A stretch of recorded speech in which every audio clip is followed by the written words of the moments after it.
SIT ਦੀਆਂ 3 reports ਕਾਫੀ ਅਰਸੇ ਤੋਂ ਬੰਦ ਲਿਫਾਫਿਆਂ ਵਿੱਚ ਹਾਈ ਕੋਰਟ ਕੋਲ ਪਈਆਂ ਸੀ। ਉਹ ਹਾਈ ਕੋਰਟ ਨੇ ਉਹਨਾਂ ਰਿਪੋਰਟਸ ਨੂੰ ਖੋਲਣ ਦੇ ਆਦੇਸ਼ ਭਗਵੰਤ ਸਿੰਘ ਮਾਨ ਦੀ ਸਰਕਾਰ ਨੂੰ ਦੇ ਦਿੱਤੇ। ਕੈਪਟਨ ਔਰ ਬਾਦਲ ਦੇ ਉੱਤੇ ਬਹੁਤ ਇਲਜ਼ਾਮ ਲਾਉਂਦੇ ਰਹੇ ਇਹ ਭਗਵੰਤ ਸਿੰਘ ਮਾਨ ਕਿ ਇਹ ਡਰੱਗਸ ਦੇ ਉੱਤੇ ਕੋਈ ਠੋਸ ਕਾਰਵਾਈ ਨਹੀਂ ਕਰਦੇ। ਹੁਣ ਚਲੋ 1 ਸਾਲ ਬੀਤ ਗਿਆ, ਹੁਣ ਹਾਈ ਕੋਰਟ ਨੇ ਆਪ ਹਦਾਇਤ ਦਿੱਤੀ ਸਰਕਾਰ ਨੂੰ ਔਰ ਭਗਵੰਤ ਮਾਨ ਨੇ ਟਵੀਟ ਕੀਤਾ ਅੱਜ ਤੋਂ 1 ਹਫ਼ਤਾ ਪਹਿਲਾਂ, ਤੁਸੀਂ ਉਹਨਾਂ ਦੇ ਟਵਿੱਟਰ ਅਕਾਊਂਟ ਤੇ ਦੇਖ ਸਕਦੇ ਹੋ ਕਿ ਡਰੱਗਸ ਦੀਆਂ 3 ਰਿਪੋਰਟਸ ਮੇਰੇ ਕੋਲ ਆ ਗਈਆਂ ਔਰ ਇਹਦੇ ਤੇ ਅਸੀਂ ਠੋਸ ਕਾਰਵਾਈ ਕਰਾਂਗੇ। 1 ਹਫ਼ਤੇ ਤੇ ਭਗਵੰਤ ਮਾਨ ਦੀ ਕੋਈ ਐਕਸ਼ਨ ਨਹੀਂ, ਇੰਨਾ ਵੀ ਨਹੀਂ ਕਿ ਮੈਂ ਇਸ ਦੀ ਕੋਈ ਫਰਦਰ ਜਾਂਚ ਦੇ ਦਿੱਤੀ। ਜਿਹੜਾ ਅਸਲ ਵਿੱਚ ਹੈੱਡ ਕਾਂਸਟੇਬਲ ਸੀਗਾ, ਹੌਲਦਾਰ ਸੀਗਾ, ਉਹਨੂੰ ਸਰਕਾਰ ਨੇ ਮਿਹਰਬਾਨੀ ਕਰ ਕਰਕੇ ORP ਰੈਂਕਸ ਦੇ ਕੇ ਉਸ ਨੂੰ ਥੋੜੇ ਜਿਹੇ ਅਰਸੇ ਦੇ ਵਿੱਚ ਇੰਸਪੈਕਟਰ ਦਾ ਰੈਂਕ ਦੇ ਦਿੱਤਾ ਸੀਗਾ, ਬਟ ਕਾਗਜ਼ਾਂ ਵਿੱਚ ਹੀ continues to be a head constable. ਜਿਹੜੀ ਹਰਪ੍ਰੀਤ ਸਿੰਘ ਸਿੱਧੂ ਨੇ ਜਦੋਂ SIT ਬਣਾਈ ਕੈਪਟਨ ਅਮਰਿੰਦਰ ਸਿੰਘ ਦੇ ਰਾਜ ਵਿੱਚ, ਉਸਨੇ ਉਸ ਨੂੰ ਅਰੈਸਟ ਕੀਤਾ। ਜਦੋਂ ਇੰਦਰਜੀਤ ਸਿੰਘ ਇੱਕ ਪੁਲਿਸ ਦਾ ਹੈੱਡ ਕਾਂਸਟੇਬਲ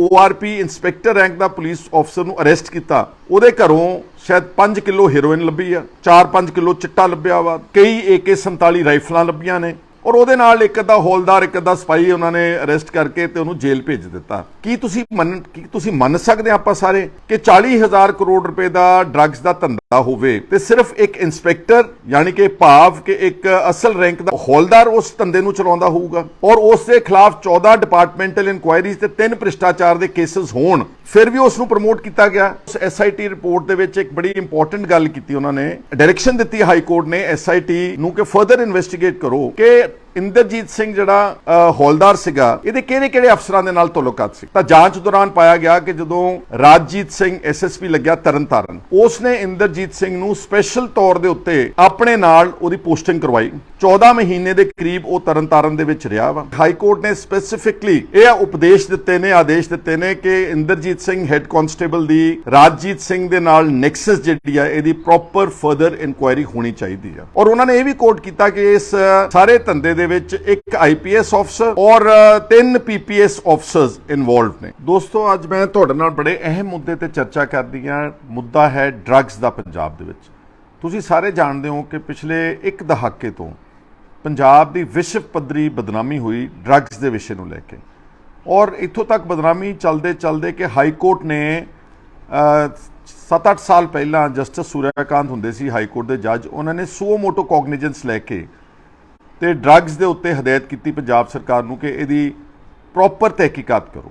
ਉਸੇ ਦੌਰਾਨ ਤਕਰੀਬਨ 2018-19 ਚ ਜਿਹੜਾ NCB ਹੈ, ਇੰਡੀਆ ਦੀ ਜਿਹੜੀ ਨਾਰਕੋਟਿਕਸ ਕੰਟਰੋਲ ਬਿਊਰੋ ਹੈ, ਉਹਨੇ ਰਿਪੋਰਟ ਦਿੱਤੀ ਕਿ ਪੰਜਾਬ ਦੇ ਵਿੱਚ ਜਿਹੜਾ ਡਰੱਗਸ ਦਾ ਧੰਦਾ ਇਹ 40,000 ਕਰੋੜ ਰੁਪਏ ਦਾ ਧੰਦਾ ਹੈ। 40,000 ਕਰੋੜ। ਹੁਣ ਤੁਸੀਂ ਅੰਦਾਜ਼ਾ ਲਾ ਲਓ ਕਿ 40,000 ਕਰੋੜ ਰੁਪਇਆ ਕਿਸੇ ਨਾਰਮਲ ਸਟੇਟ ਦਾ ਬਜਟ ਨਹੀਂ ਹੁੰਦਾ, ਜਿਹੜਾ ਸਾਡੇ ਪੰਜਾਬ ਦਾ ਸਿਰਫ ਡਰੱਗਸ ਦਾ ਧੰਦਾ ਸੀ। ਤਾਈਓ ਬੇਤਹਾਸ਼ਾ ਨੌਜਵਾਨਾਂ ਦੀਆਂ ਜ਼ਿੰਦਗੀਆਂ ਗਈਆਂ, ਇੱਥੋਂ ਤੱਕ ਕਿ ਲੜਕੀਆਂ ਵੀ ਇਸ ਨੈਕਸਸ ਤੋਂ, ਇਸ ਡਰੱਗ ਦੇ ਧੰਦੇ ਤੋਂ ਬਚ ਨਹੀਂ ਸਕੀਆਂ। ਬਹੁਤ ਸਾਰੀਆਂ ਲੜਕੀਆਂ ਦੀਆਂ ਵੀਡੀਓਜ਼ ਆਪਾਂ ਦੇਖੀਆਂ, ਜਾਨਾਂ ਗਵਾਈਆਂ। ਮਕਬੂਲਪੁਰਾ ਇੱਕ ਮੁਹੱਲਾ ਵਾ ਜਿੱਥੇ ਔਰਤਾਂ, ਬੱਚੇ, ਬੰਦੇ, ਬਜ਼ੁਰਗ ਸਭ ਡਰੱਗ ਐਡਿਕਟਸ ਨੇ। ਔਰ ਅੱਜ ਜਿਹੜਾ ਡਰੱਗਸ ਦਾ ਤਾਂ ਮੈਂ ਵਿਸ਼ਾ ਚੱਕਿਆ ਕਿਉਂਕਿ ਅੱਜ ਤੋਂ ਠੀਕ 1 ਹਫ਼ਤਾ ਪਹਿਲਾਂ ਜਿਹੜੀਆਂ SIT ਦੀਆਂ 3 ਰਿਪੋਰਟਸ ਕਾਫੀ ਅਰਸੇ ਤੋਂ ਬੰਦ ਲਿਫਾਫਿਆਂ ਵਿੱਚ ਹਾਈ ਕੋਰਟ ਕੋਲ ਪਈਆਂ ਸੀ, ਉਹ ਹਾਈ ਕੋਰਟ ਨੇ ਉਹਨਾਂ ਰਿਪੋਰਟਸ ਨੂੰ ਖੋਲਣ ਦੇ ਆਦੇਸ਼ ਭਗਵੰਤ ਸਿੰਘ ਮਾਨ ਦੀ ਸਰਕਾਰ ਨੂੰ ਦੇ ਦਿੱਤੇ। ਹਾਲਾਂਕਿ 1 ਸਾਲ ਲੰਘ ਗਿਆ ਸੀ ਸਰਕਾਰ ਦਾ, ਇਹਨਾਂ ਨੇ ਕੋਈ ਯਤਨ ਨਹੀਂ ਕੀਤਾ ਪੁਖਤਾ ਕਿ ਅਸੀਂ ਡਰੱਗਸ ਦੇ ਮਸਲੇ ਨੂੰ ਆਣ ਕੇ ਘੋਖ ਕਰਨਾ ਚਾਹੁੰਦੇ ਹਾਂ, ਕਿਉਂਕਿ ਜਦੋਂ ਆਪੋਜੀਸ਼ਨ ਸੀ ਉਦੋਂ ਕੈਪਟਨ ਔਰ ਬਾਦਲ ਦੇ ਉੱਤੇ ਬਹੁਤ ਇਲਜ਼ਾਮ ਲਾਉਂਦੇ ਰਹੇ ਇਹ ਭਗਵੰਤ ਸਿੰਘ ਮਾਨ ਕਿ ਇਹ ਡਰੱਗਸ ਦੇ ਉੱਤੇ ਕੋਈ ਠੋਸ ਕਾਰਵਾਈ ਨਹੀਂ ਕਰਦੇ। ਹੁਣ ਚਲੋ 1 ਸਾਲ ਬੀਤ ਗਿਆ, ਹੁਣ ਹਾਈ ਕੋਰਟ ਨੇ ਆਪ ਹਦਾਇਤ ਦਿੱਤੀ ਸਰਕਾਰ ਨੂੰ ਔਰ ਭਗਵੰਤ ਮਾਨ ਨੇ ਟਵੀਟ ਕੀਤਾ ਅੱਜ ਤੋਂ 1 ਹਫ਼ਤਾ ਪਹਿਲਾਂ, ਤੁਸੀਂ ਉਹਨਾਂ ਦੇ ਟਵਿੱਟਰ ਅਕਾਊਂਟ ਤੇ ਦੇਖ ਸਕਦੇ ਹੋ ਕਿ ਡਰੱਗਸ ਦੀਆਂ 3 ਰਿਪੋਰਟਸ ਮੇਰੇ ਕੋਲ ਆ ਗਈਆਂ ਔਰ ਇਹਦੇ ਤੇ ਅਸੀਂ ਠੋਸ ਕਾਰਵਾਈ ਕਰਾਂਗੇ। 1 ਹਫ਼ਤੇ ਤੇ ਭਗਵੰਤ ਮਾਨ ਦੀ ਕੋਈ ਐਕਸ਼ਨ ਨਹੀਂ, ਇੰਨਾ ਵੀ ਨਹੀਂ ਕਿ ਮੈਂ ਇਸ ਦੀ ਕੋਈ ਫਰਦਰ ਜਾਂਚ ਦੇ ਦਿੱਤੀ, ਕਿਉਂਕਿ ਜਿਹੜੀਆਂ 3 SIT ਰਿਪੋਰਟਸ ਹੈ ਉਹ ਕਨਕਲੂਸਿਵ ਜਾਂਚ ਨਹੀਂ ਗੀ। ਉਹਨਾਂ ਨੇ ਬ੍ਰੌਡਲੀ ਜਾਂਚ ਕਰਕੇ ਜਿਹੜਾ ਨੈਕਸਸ ਸੀਗਾ ਉਹਨੂੰ ਅਨਅਰਥ ਕੀਤਾ, ਜਿਹਦੀ ਅੱਗੇ ਜਾਂਚ ਬਹੁਤ ਇੰਪੋਰਟੈਂਟ ਕਰਨੀ ਬਣਦੀ ਹੈ। ਜਿਹੜੀਆਂ 3 ਰਿਪੋਰਟਸ ਵਿੱਚ ਜਿਹੜਾ ਮੇਨ ਇਸ਼ੂ ਆਇਆ ਕਿ ਇੱਕ ਇੰਦਰਜੀਤ ਸਿੰਘ ਜਿਹੜਾ ਅਸਲ ਵਿੱਚ ਹੈੱਡ ਕਾਂਸਟੇਬਲ ਸੀਗਾ, ਹੌਲਦਾਰ ਸੀਗਾ, ਉਹਨੂੰ ਸਰਕਾਰ ਨੇ ਮਿਹਰਬਾਨੀ ਕਰਕੇ ORP ਰੈਂਕਸ ਦੇ ਕੇ ਉਸ ਨੂੰ ਥੋੜੇ ਜਿਹੇ ਅਰਸੇ ਦੇ ਵਿੱਚ ਇੰਸਪੈਕਟਰ ਦਾ ਰੈਂਕ ਦੇ ਦਿੱਤਾ ਸੀਗਾ, ਬਟ ਕਾਗਜ਼ਾਂ ਵਿੱਚ ਹੀ continues to be a head constable. ਹੁਣ ਡਰੱਗਸ ਦੇ ਉਹਨੂੰ ਡਰੱਗਸ ਦਾ ਐਕਸਪਰਟ ਸ਼ੋਅ ਕਰ ਦਿੱਤਾ। ਉਹਦੇ ਖਿਲਾਫ ਇੰਦਰਜੀਤ ਸਿੰਘ ਜਿਹੜਾ ਹੁਣ ਪਟਿਆਲੇ ਦੀ ਜੇਲ੍ਹ ਵਿੱਚ ਨਜ਼ਰਬੰਦ ਆ, ਅਰੈਸਟਡ ਆ, ਜਿਹੜੀ ਹਰਪ੍ਰੀਤ ਸਿੰਘ ਸਿੱਧੂ ਨੇ ਜਦੋਂ SIT ਬਣਾਈ ਕੈਪਟਨ ਅਮਰਿੰਦਰ ਸਿੰਘ ਦੇ ਰਾਜ ਵਿੱਚ, ਉਸਨੇ ਉਸ ਨੂੰ ਅਰੈਸਟ ਕੀਤਾ। ਜਦੋਂ ਇੰਦਰਜੀਤ ਸਿੰਘ ਇੱਕ ਪੁਲਿਸ ਦਾ head constable ORP inspector rank ਦਾ ਪੁਲਿਸ ਅਫਸਰ ਨੂੰ ਅਰੈਸਟ ਕੀਤਾ, ਉਹਦੇ ਘਰੋਂ ਸ਼ਾਇਦ 5 ਕਿਲੋ ਹੈਰੋਇਨ ਲੱਭੀ ਆ, 4-5 ਕਿਲੋ ਚਿੱਟਾ ਲੱਭਿਆ ਵਾ, ਕਈ AK-47 ਰਾਈਫਲਾਂ ਲੱਭੀਆਂ ਨੇ, ਔਰ ਉਹਦੇ ਨਾਲ ਇੱਕ ਅੱਧਾ ਹੌਲਦਾਰ, ਇੱਕ ਅੱਧਾ ਸਿਪਾਹੀ ਉਹਨਾਂ ਨੇ ਅਰੈਸਟ ਕਰਕੇ ਤੇ ਉਹਨੂੰ ਜੇਲ੍ਹ ਭੇਜ ਦਿੱਤਾ। ਕੀ ਤੁਸੀਂ ਮੰਨ ਸਕਦੇ ਆਪਾਂ ਸਾਰੇ ਕਿ 40,000 ਕਰੋੜ ਰੁਪਏ ਦਾ ਡਰੱਗਸ ਦਾ ਧੰਦਾ ਹੋਵੇ ਤੇ ਸਿਰਫ ਇੱਕ ਇੰਸਪੈਕਟਰ, ਯਾਨੀ ਕਿ ਭਾਵ ਕਿ ਇੱਕ ਅਸਲ ਰੈਂਕ ਦਾ ਹੌਲਦਾਰ ਉਸ ਧੰਦੇ ਨੂੰ ਚਲਾਉਂਦਾ ਹੋਊਗਾ, ਔਰ ਉਸ ਦੇ ਖਿਲਾਫ 14 ਡਿਪਾਰਟਮੈਂਟਲ ਇਨਕੁਆਇਰੀਜ਼ ਤੇ 3 ਭ੍ਰਿਸ਼ਟਾਚਾਰ ਦੇ ਕੇਸਿਸ ਹੋਣ, ਫਿਰ ਵੀ ਉਸ ਨੂੰ ਪ੍ਰਮੋਟ ਕੀਤਾ ਗਿਆ। ਔਰ ਪ੍ਰਮੋਸ਼ਨਸ ਜਿਹੜੀਆਂ ਕੋਈ SSP ਨਹੀਂ ਦੇ ਸਕਦਾ, ਕਿਸੇ ਜ਼ਿਲ੍ਹੇ ਵਿੱਚ ਬੈਠਾ ਕੋਈ ਅਫਸਰ ਨਹੀਂ ਦੇ ਸਕਦਾ। ਪ੍ਰਮੋਸ਼ਨਸ ਮਿਲਦੀਆਂ ਨੇ ਹੈੱਡਕੁਆਟਰਸ, ਪੰਜਾਬ ਪੁਲਿਸ ਦੇ ਹੈੱਡਕੁਆਟਰਸ ਤੋਂ, ਉੱਪਰ ਬੈਠੇ ਇਹਨਾਂ ਦੇ ਬੌਸਸ ਤੋਂ। ਹੁਣ ਜੇ ਆਪਾਂ ਗੱਲ ਕਰ ਲਈਏ ਇਕੱਲੇ ਜਿਹੜੀਆਂ SIT ਰਿਪੋਰਟਸ, ਉਹਦੇ 'ਚ ਮੈਂ ਕਹਿਣਾ ਚਾਹੁੰਦਾ ਵਾਂ ਕਿ ਉਸ SIT ਰਿਪੋਰਟ ਦੇ ਵਿੱਚ ਇੱਕ ਬੜੀ ਇੰਪੋਰਟੈਂਟ ਗੱਲ ਕੀਤੀ ਉਹਨਾਂ ਨੇ ਕਿ ਡਾਇਰੈਕਸ਼ਨ ਦਿੱਤੀ ਹਾਈ ਕੋਰਟ ਨੇ SIT ਨੂੰ ਕਿ ਫਰਦਰ ਇਨਵੈਸਟੀਗੇਟ ਕਰੋ ਕਿ ਇੰਦਰਜੀਤ ਸਿੰਘ ਜਿਹੜਾ ਹੌਲਦਾਰ ਸੀਗਾ, ਇਹਦੇ ਕਿਹੜੇ ਅਫਸਰਾਂ ਦੇ ਨਾਲ ਤਾਲੁਕਾਤ ਸੀਗੇ। ਤਾਂ ਜਾਂਚ ਦੌਰਾਨ ਪਾਇਆ ਗਿਆ ਕਿ ਜਦੋਂ ਰਾਜਜੀਤ ਸਿੰਘ SSP ਲੱਗਿਆ ਤਰਨਤਾਰਨ, ਉਸ ਨੇ ਇੰਦਰਜੀਤ ਸਿੰਘ ਨੂੰ ਸਪੈਸ਼ਲ ਤੌਰ ਦੇ ਉੱਤੇ ਆਪਣੇ ਨਾਲ ਉਹਦੀ ਪੋਸਟਿੰਗ ਕਰਵਾਈ। 14 ਮਹੀਨੇ ਦੇ ਕਰੀਬ ਉਹ ਤਰਨਤਾਰਨ ਦੇ ਵਿੱਚ ਰਿਹਾ ਵਾ। ਔਰ ਜਿਹੜਾ ORP ਰੈਂਕ ਦਾ ਅਫਸਰ ਹੁੰਦਾ, he is not entitled to file NDPS cases, FIR ਨਹੀਂ ਕਰ ਸਕਦਾ। ਮਿਨੀਮਮ ਇੰਸਪੈਕਟਰ ਰੈਂਕ ਦਾ ਅਫਸਰ ਜਿਹੜਾ ਵਾ ਉਹ NDPS ਵਿੱਚ FIR ਕਰ ਸਕਦਾ। ਜਦੋਂ ਰਿਕਵਰੀ ਸ਼ੋਅ ਕਰਨੀ ਪੈਂਦੀ ਹੈ, ਕੋਈ ਫੜੇ ਗਏ ਡਰੱਗਸ, ਉਹਦੇ 'ਚ ਇੱਕ ਗੈਜ਼ਟਡ ਅਫਸਰ, ਮਿਨੀਮਮ DSP ਰੈਂਕ ਦੇ ਅਫਸਰ ਨੂੰ ਪ੍ਰੈਜ਼ੈਂਟ ਹੋਣਾ ਪੈਂਦਾ ਜਦੋਂ ਰਿਕਵਰੀ ਸ਼ੋਅ ਹੁੰਦੀਆਂ।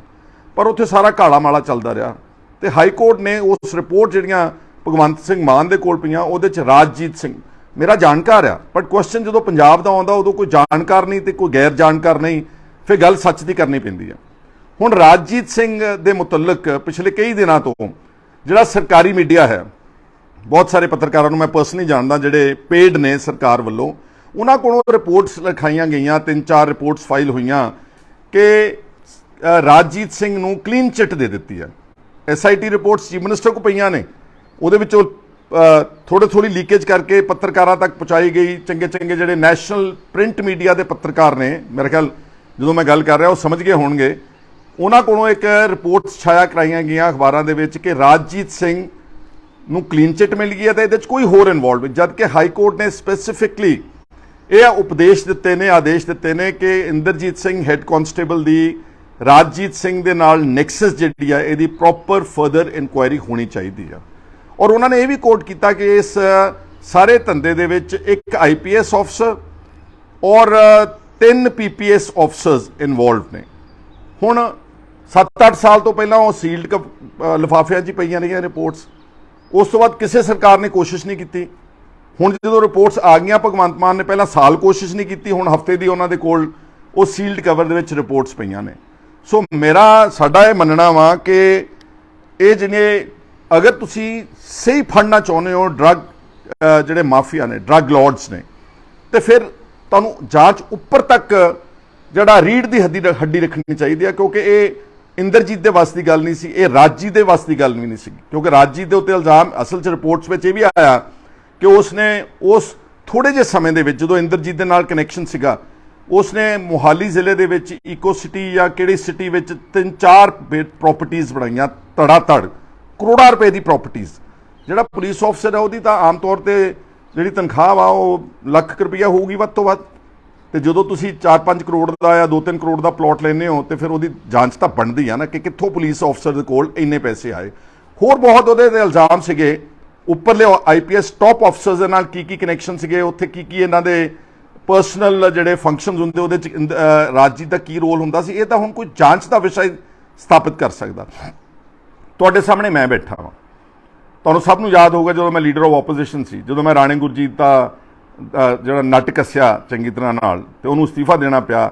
ਮੇਰੇ ਤੇ ਮੈਨੂੰ ਇਨਵੋਲਵ ਕਰ ਲਿਆ ਉਸ ਵਕਤ ਦੀ ਸਰਕਾਰਾਂ ਨੇ, ਨਿਜ਼ਾਮ ਨੇ, ਇਸਟੈਬਲਿਸ਼ਮੈਂਟ ਨੇ NDPS ਫਾਜ਼ਿਲਕਾ ਦੇ ਇੱਕ ਕੇਸ ਦੇ ਵਿੱਚ ਉਲਝਾ ਲਿਆ ਮੈਨੂੰ, ਸਿਰਫ ਟੈਲੀਫੋਨ ਕਾਲ ਰਿਕਾਰਡਸ ਦੇ ਆਧਾਰ ਤੇ, ਸਿਰਫ ਟੈਲੀਫੋਨ ਕਾਲ ਰਿਕਾਰਡ ਤੇ। ਨਾ ਮੇਰੇ ਕੋਲ ਕੋਈ ਰਿਕਵਰੀ, ਨਾ ਮੇਰਾ FIR 'ਚ ਨਾਮ, ਨਾ ਮੇਰਾ ਚਲਾਨ ਵਿੱਚ ਨਾਮ। ਜੇ ਸਰਕਾਰ ਚਾਹੇ ਇੱਕ ਫਾਰਮਲ ਲੀਡਰ ਆਫ ਆਪੋਜੀਸ਼ਨ ਨੂੰ ਜਾਂ ਲੀਡਰ ਆਫ ਆਪੋਜੀਸ਼ਨ ਉਸ ਵੇਲੇ, ਤੁਸੀਂ ਸਿਰਫ ਟੈਲੀਫੋਨ ਕਾਲਸ ਦੇ ਆਧਾਰ ਦੇ ਉੱਤੇ 7 ਸਾਲ ਲੱਗੇ ਮੈਨੂੰ ਸੁਪਰੀਮ ਕੋਰਟ ਵਿੱਚ ਜਾ ਕੇ ਖੇੜਾ ਛਡਾਉਣ ਨੂੰ, 7 ਸਾਲ।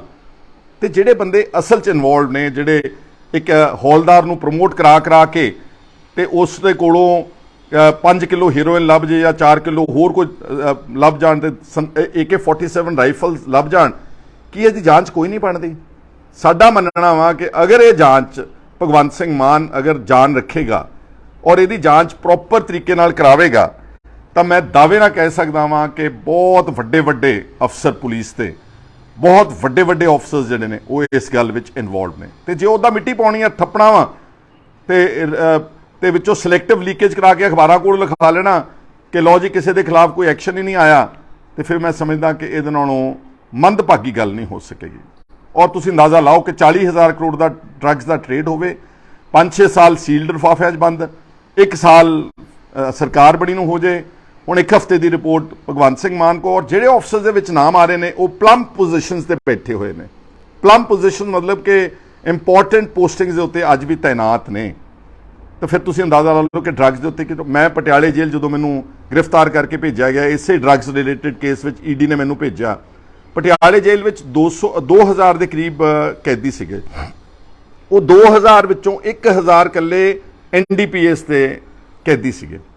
ਗ੍ਰਾਮ, 2 ਗ੍ਰਾਮ, 5 ਗ੍ਰਾਮ, 10 ਗ੍ਰਾਮ, ਮਤਲਬ ਕਹਿਣ ਦਾ ਕਿ ਪੁਲਿਸ ਖਾਨਾ ਪੂਰਤੀ ਕਰਦੇ ਸਾਰੇ ਪੰਜਾਬ ਦੇ ਵਿੱਚ ਹਜ਼ਾਰਾਂ ਲੋਕਾਂ ਨੂੰ ਉਹਨਾਂ ਨੇ ਜੇਲ੍ਹ ਵਿੱਚ ਤੱਕਿਆ। ਪਰ ਉਹ ਤੱਕੇ ਗਏ ਨੇ ਸਿਰਫ ਜਿਹੜੇ ਡਰੱਗ ਐਡਿਕਟਸ ਕੇ, ਜਿਹੜੇ ਮਜਬੂਰ, ਲਾਚਾਰ, ਬੇਬਸ, ਗਰੀਬ ਆਦਮੀ ਜਿਹੜੇ ਲੱਗ ਚੁੱਕੇ ਸੀ ਨਸ਼ੇ ਦੇ ਉੱਤੇ। ਪਰ ਨਸ਼ਾ ਕੌਣ ਸਪਲਾਈ ਕਰ ਰਿਹਾ ਪਿੱਛੇ? ਇੱਕ ਪ੍ਰੋਪਰ ਚੇਨ ਦੇ ਤਹਿਤ ਉੱਤੋਂ ਲੈ ਕੇ ਥੱਲੇ ਤੱਕ, ਕਿਉਂਕਿ ਇਹ ਧੰਦਾ ਬਗੈਰ ਪੈਟਰੇਨੇਜ, ਬਗੈਰ ਸਰਕਾਰ ਦੀ ਸ਼ਹਿ ਤੋਂ ਚੱਲ ਹੀ ਨਹੀਂ ਸਕਦਾ। ਇੱਕ ਪੁਲਿਸ ਸਟੇਸ਼ਨ ਵਿੱਚ 50, 60, 70 ਪਿੰਡ ਹੁੰਦੇ ਨੇ। ਤੁਹਾਡਾ ਕੀ ਖਿਆਲ ਹੈ ਕਿ ਉਸ SHO ਨੂੰ ਪਤਾ ਨਹੀਂ ਕਿ ਮੇਰੇ ਇਲਾਕੇ ਦੇ ਵਿੱਚ ਕੌਣ ਇਹ ਧੰਦਾ ਕਰ ਰਿਹਾ ਵਾ? ਸਭ ਪਤਾ ਹੁੰਦਾ ਉਹਨਾਂ ਨੂੰ ਅੱਛੀ ਤਰ੍ਹਾਂ, ਪਰ ਕਿਉਂਕਿ ਉਹਨਾਂ ਨੂੰ ਸ਼ਹਿ ਦਿੱਤੀ ਜਾਂਦੀ ਆ ਇਹਦੇ ਵਿੱਚ ਬਹੁਤ ਵੱਡੀ, ਜਿੱਦਾਂ ਕਿ 40,000 ਕਰੋੜ ਦਾ 2019 ਚ, ਹੁਣ ਤਾਂ 50, 60, 70,000 ਕਰੋੜ ਦਾ ਇਹ ਵਪਾਰ ਹੋਊਗਾ, ਤੇ ਕਿਤੇ ਤਾਂ ਪੈਸਾ ਜਾ ਰਿਹਾ ਨਾ ਇਹ। ਸੋ ਇਸ ਕਰਕੇ ਉਹ ਬੰਦੇ ਤੇ ਜਿਹੜੇ ਮੇਨ ਕਲਪ੍ਰਿਟ ਸੀਗੇ ਉਹ ਕਿਸੇ ਨੇ ਨਹੀਂ ਫੜੇ।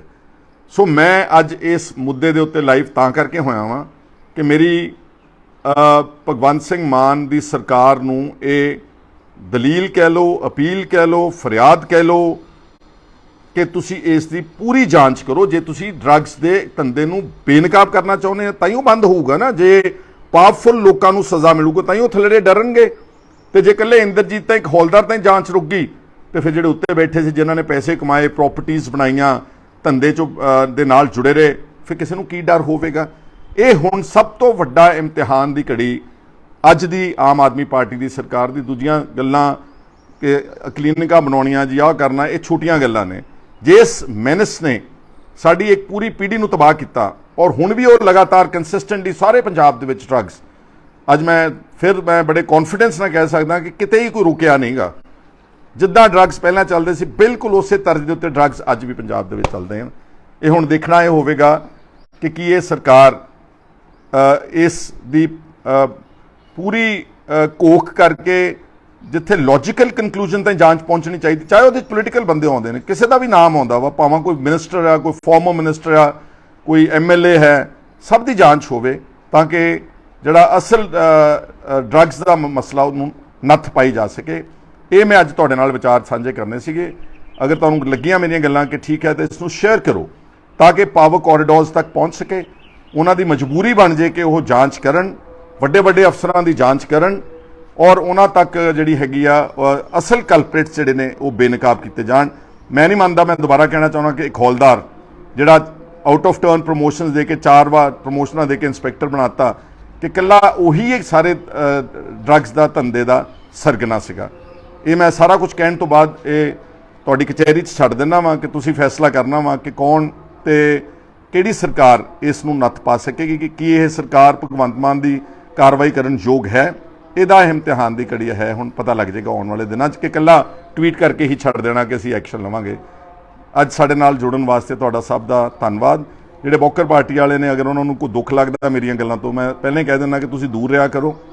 ਵੈਸੇ ਹੁਣ ਮੈਂ ਦੇਖ ਲਿਆ ਕਿ ਆਮ ਆਦਮੀ ਪਾਰਟੀ ਦੇ ਜਿਹੜੇ ਅਸਲ ਕਾਰਕੁਨ ਨੇ ਨਾ, ਉਹਨਾਂ ਨੂੰ ਪਤਾ ਲੱਗ ਗਿਆ ਕਿ ਸਾਡੇ ਪੱਲੇ ਕੁਛ ਨਹੀਂਗਾ, ਸਾਡੀ ਕਦੀ ਵਾਰੀ ਨਹੀਂ ਆਉਣੀ। ਹੁਣੇ ਇਲੈਕਸ਼ਨ ਲੜਾਉਣੀ ਸੀ, ਮਤਲਬ 15 ਲੱਖ ਵੋਟਰ ਰਿਹਾ ਜਲੰਧਰ ਲੋਕ ਸਭਾ ਦੇ ਵਿੱਚ, ਕੋਈ ਬੰਦਾ ਨਹੀਂ ਲੱਭਾ ਇਹਨਾਂ ਨੂੰ ਜਿਹੜਾ ਝਾੜੂ ਦਾ ਵਫਾਦਾਰ ਆਦਮੀ ਜਿਹੜਾ ਦਰੀਆਂ ਚੱਕਦਾ ਰਿਹਾ, ਕੋਈ ਬੰਦਾ ਨਹੀਂ ਲੱਭਾ। ਤੇ ਹਾਰ ਕੇ ਇੱਕ ਦਾਗੀ ਸਾਡਾ ਇੱਕ ਕਾਂਗਰਸੀ ਆ ਜਿਹੜਾ ਮੈਂ ਪਹਿਲਾਂ ਵੀ ਨਾਂ ਲਿਆ, ਉਹਦਾ ਇੱਕ ਦਾਗੀ ਚੇਲਾ ਅੱਗੇ ਉਹਨੂੰ ਆਮ ਆਦਮੀ ਪਾਰਟੀ ਨੇ ਆਪਣਾ ਉਮੀਦਵਾਰ ਬਣਾਇਆ। It shows the bankruptcy of Aam Aadmi party. But ਅੱਜ ਮੈਂ ਉੱਧਰ ਜਾਣਾ ਨਹੀਂ ਚਾਹੁੰਦਾ। ਅੱਜ ਮੇਰਾ ਮਸਲਾ ਸਿਰਫ ਹੈ ਕਿ ਭਗਵੰਤ ਸਿੰਘ ਮਾਨ ਕੀ ਡਰੱਗਸ ਦੀ SIT ਰਿਪੋਰਟਸ ਖੋਲ ਕੇ ਪੁਖਤਾ ਸੋਲਿਡ ਕਨਕਲੂਸਿਵ ਜਾਂਚ ਕਰਵਾ ਸਕਦਾ ਹੈ ਕਿ ਨਹੀਂ ਕਰਵਾ ਸਕਦਾ। ਧੰਨਵਾਦ ਸਾਡੇ ਨਾਲ ਜੁੜਨ ਲਈ।